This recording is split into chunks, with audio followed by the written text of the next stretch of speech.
Hello, thank you for tuning in to Kaieteur Radio 99.1 and of course 99.5 FM. Kevin Smith here with your news at noon. These are the top stories we're tracking.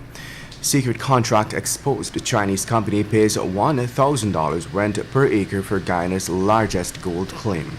Dr. Vincent Adams says government now accommodating Exxon's illegal flaring actions, and a man who asked neighbor to turn down music gets buzzhead instead.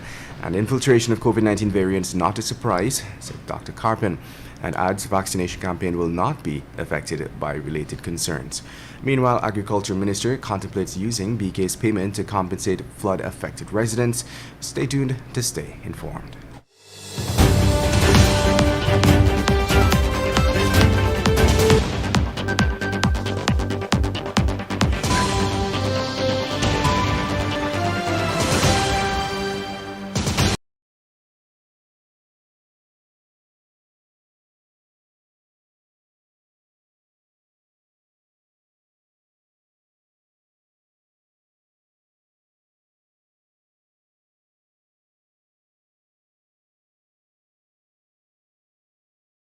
A Chinese company, Jijin Mining Group, which acquired the largest gold mines in operation in Guyana from Canadian-owned Aurora Gold Mines, pays $5 or $1,000 rental for every acre of land it has in its claim.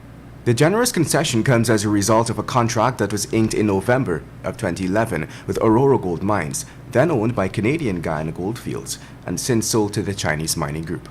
It would mean that the company pays just about $3 million Guyana dollars in rent to exercise its right over and mine for gold from just about 3,000 acres of land.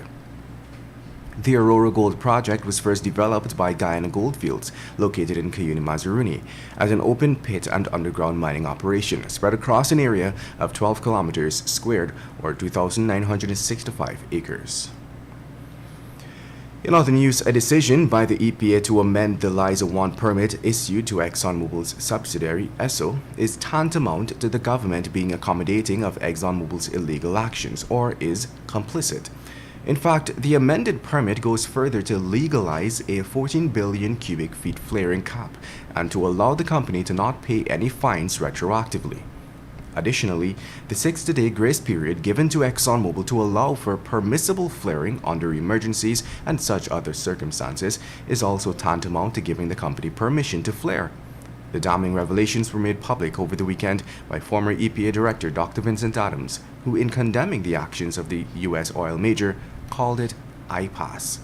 Dr. Adams noted that the government, through the EPA, is now going to allow ExxonMobil to increase its flaring to 60 days. And on that note, let's tell you a man residing at Lot 181 Hurstelling on the east bank of Demerara received a wound to his head on Sunday, May 2nd last, after he reportedly asked his neighbor to turn down his music. The injured man, 29-year-old Balaram Raghu, showed reporters multiple stitches that he received to the left side of his head because of the alleged assault. Raghu claimed that it was close to 21 hours when his neighbor lashed him to his head with a champagne glass. His alleged assaulter was reportedly arrested the same night but was released the following morning pending an investigation. In other news, worried about the infiltration of a mutated strain of COVID-19 that surfaced in Brazil last year, the government in January had decided to close the Kaieteur River Bridge, which links the town of Lethem to Bonfim in Brazil. But an infiltration of the Brazil variant, P1, has brought with it concerns about the ongoing vaccination program, such as whether the vaccines being used are effective against it. While not confirming or denying the presence of the P1 variant in Guyana, head of the Georgetown Public Hospital Corporation's COVID-19 task force, Dr. Mahendra Karpan, noted concerns about the vaccine efficacy against the P1 variant or any other variant for that matter, and it will not in any way affect the ongoing vaccination program. And moving on, Agriculture Minister Zulfikar Mustafa is currently contemplating legal action in order to compensate residents of Little Diamond on the east bank of Demerara who were affected by recent floodwaters that caused losses and damage to their property. The contracting company, BK International Inc., has been blamed for the flooding situation, and the minister has since shared his conviction that the contractor should be made to compensate the residents. The company has insisted that it is not culpable. Nevertheless, in taking the legal approach, the minister is hopeful that the sum of money still owed to the company could be used to help compensate the residents. According to Mustafa, he has spoken to the Attorney General and the Minister of Legal Affairs, Anil Nandlal, on the matter, and he is expected to provide counsel on the way forward. You are listening to Kaieteur Radio 99.1 and 99.5 FM. This is your news at noon. Coming up after the break, a bad road prevents bandit from stealing car, and youth dies on way to friend's funeral. Please stay tuned.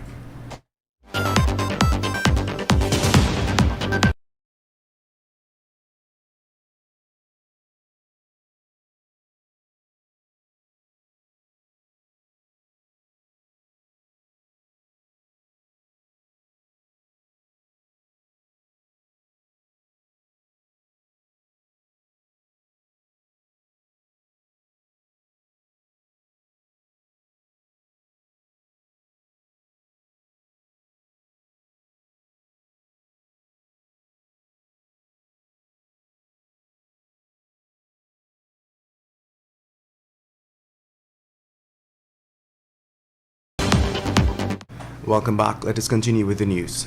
A bandit had to abandon the car he stole and escape on foot after the vehicle got stuck in a muddy patch of road. At the time, the bandit was being chased by police. According to a police report, a 42-year-old taxi driver had stopped his red and silver gray Toyota Fun Cargo motor car at his Mora Street, Mackenzie home when the bandit struck. The man, the report revealed, had gone home around 11 hours to drop off something, leaving his keys in the ignition of the vehicle. A mere 10 minutes would have elapsed before the man returned outside to find that the car was missing. The man immediately reported the matter to the Mackenzie police station. The vehicle was then taken to the Amelia's Ward police station where it is being processed. Although no arrest has been made, police are continuing their investigation. Meanwhile, the family of 20-year-old Calvin Jr. Peters has been thrown into a state of despair after he was killed in a motorcycle accident while heading to a friend's funeral. One of Peters' close friends, who requested anonymity, said that at the time they were heading to the La Repentier Cemetery in Georgetown to view the burial of a friend.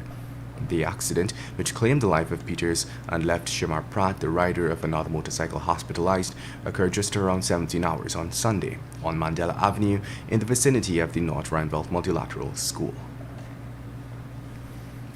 In other news, boasting the title of Guyana's #1 heavy-duty equipment and vehicle supplier, Jumbo Jet Auto Sales is now being transitioned into a company that can service the local oil and gas sector.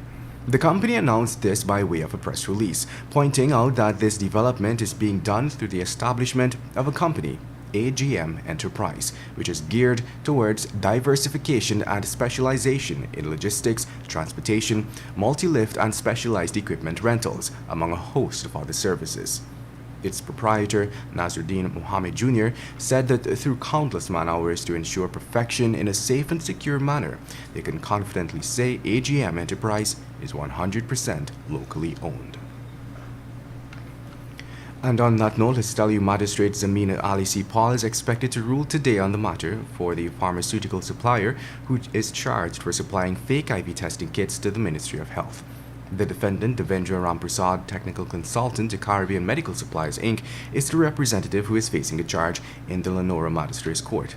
The company, Caribbean Medical Supplies, Inc. of Area G Hydroni Railway Parica, is one of the country's largest pharmaceutical supply companies. The charge was brought against the company last year by the Government Analyst Food and Drug Department. According to information provided, Magistrate C. Paul has conducted her trial and the evidence in the matter was presented to the court. The magistrate is now expected to hand down her ruling on her findings today. And now for your COVID-19 update. According to Worldometer, the number of worldwide coronavirus cases has reached 164.4 million, with deaths at 3.4 million and recoveries at 143.3 million. The Ministry of Health yesterday announced that 3 more persons who tested positive for the virus have died. Their deaths have now brought Guyana's COVID-19 death toll to 344. The latest fatalities are a 68-year-old man and a 45-year-old woman, both from Region 4, and a 60-year-old woman from Region 3. The Health Ministry in its COVID-19 dashboard recorded 81 new COVID-19 cases that takes the overall number of cases to 15,352. The dashboard also shows that 15 patients are in the COVID-19 ICU, 112 persons are in institutional isolation, 1,796 in home isolation, and 6 are quarantined institutionally. To date, 13,085 recoveries have been recorded. It is now 12 hours 29.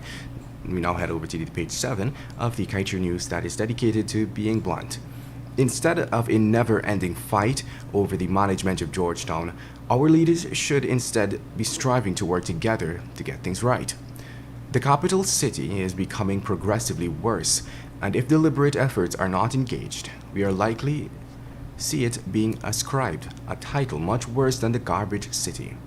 It is therefore imperative that a plan be derived and implemented that will help to improve and not further deteriorate our city. With this in mind, we say, come on, leaders, put your differences aside and work together to restore our capital city to its former glory. And with that, we've come to the end of today's News at Noon. I'm Kevin Smith. Thank you for listening. Want value for your advertising dollar? Then place your ads on Kaieteur Radio's Newscasts. Streamed live on 6 different mediums, reaching hundreds of thousands. Advertise today and watch your dollar grow. Call us on 225-8